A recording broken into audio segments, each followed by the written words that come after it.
Okay, so freezing my butt off tonight.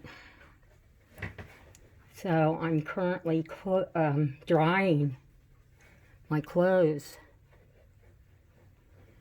because I'm too tired to go to the house. So sitting by the kerosene heater, warming up alfalfa cubes for our seniors. And I have a couple thoroughbreds having trouble keeping weight on, so they're going to get their hot mash and I might go home. But everyone have a good night. Let's all pray for health tomorrow. Nighty night.